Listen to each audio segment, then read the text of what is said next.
Welcome back, 8th grade. Man, I am so excited to jump into this with you today. We've spent weeks doing the heavy lifting of writing, brainstorming, researching, outlining, and drafting. You've worked incredibly hard to get your arguments down on paper.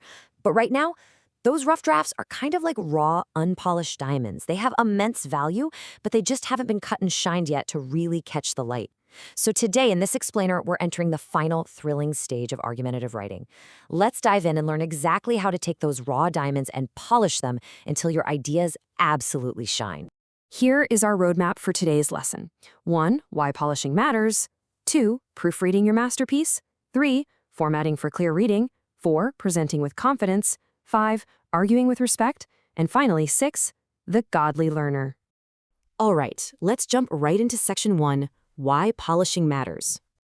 Just like a raw diamond needs a master cutter to reveal its true value to the world, your rough draft needs your focused attention to show off its brilliance. Polishing and publishing is the absolute final stage of writing. This is the moment where you carefully refine your work and get it ready to share with others. Now, why do we actually do this? Well, because polished work shows incredible care. It shows professionalism. Whether you're handing this essay in to me, entering a writing contest, or posting it on a blog, your writing reflects who you are. Taking the time to refine it means you respect your own ideas enough to present them at their very best. But as 8th graders, I want you to really grasp the deeper why behind all this academic effort. Let's look at Colossians 3:23. It says, "Whatever you do, do it heartily, as to the Lord and not to men." This is our anchor right here. Why do we double-check our spelling? Why do we care if our grammar is correct or if our margins are perfectly even? Because we do all our work heartily for the Lord. We polish our essays not just to snag an A or to impress people, but as an act of worship, offering God our absolute best effort. So, how exactly do we get there?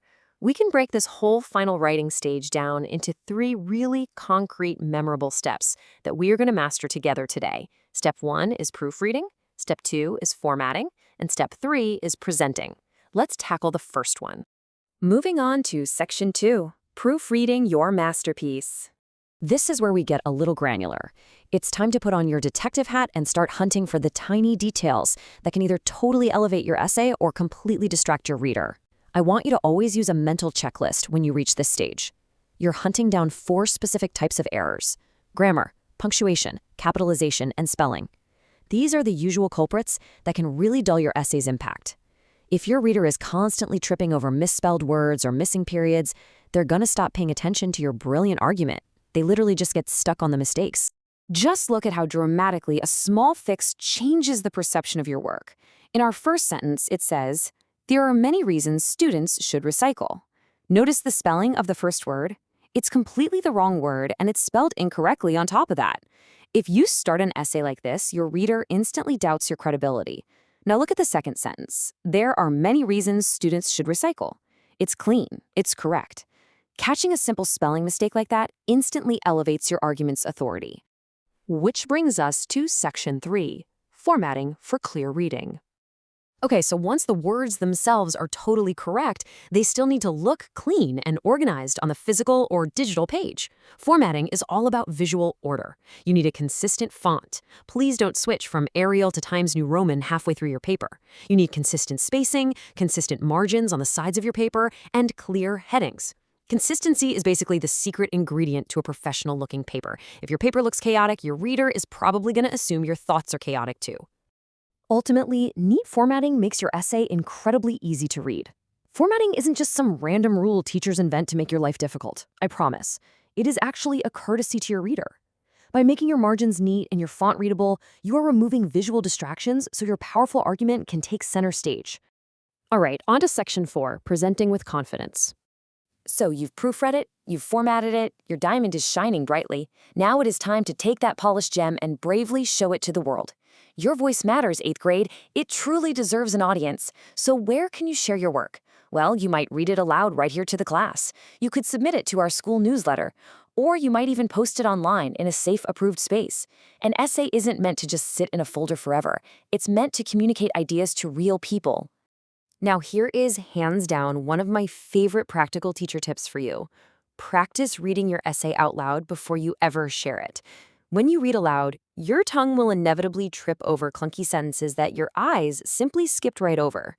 Reading aloud helps you catch those awkward phrasing errors, and honestly, it builds the muscle memory and the confidence you need to present your work powerfully.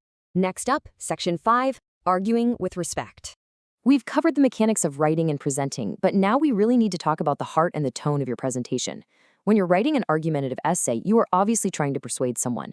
But Proverbs 15:1 reminds us, a soft answer turns away wrath.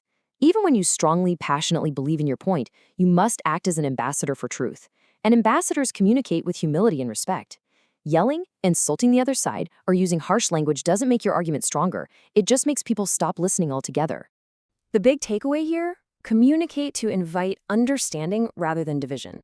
Our goal isn't just to win a debate and absolutely crush our opponent. Our goal is to win the listener. We want to present our well-researched, polished ideas in a way that builds bridges for people to walk across, instead of throwing up walls that keep them out. All right, it is time to actually put these skills into action. Here's your homework checklist for today. 1. Proofread your essay for those sneaky grammar and spelling errors. 2. Check your formatting for consistency.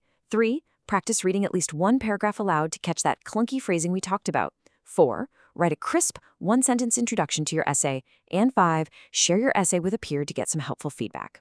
I want you to attack this checklist heartily as to the Lord. And finally, Section 6, the Godly Learner. Let's zoom out for just a second and look at the big picture of why we approach education this way here at HeroesMart Academy. In Romans chapter 8, verses 6 and 7, the Apostle Paul writes, "For to be carnally minded is death, but to be spiritually minded is life and peace." This is completely foundational to everything we do here, because Romans 8, 6, 7 teaches that keeping the mind spiritually minded leads to life and peace. HeroesMart Academy intertwines biblical morality with education because, honestly, education without morality can hurt. Knowledge and intelligence should help you make wise, God-honoring choices rather than simply making you more capable. Think about it.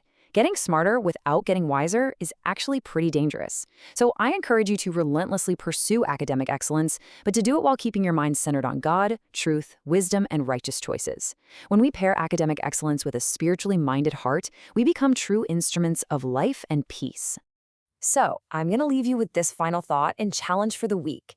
How will you use your newly polished voice to honor God and bring peace rather than division? You have a seriously powerful tool in your hands now. You know how to craft an argument, polish it to perfection, and present it to the world. Go use that voice to shine a light.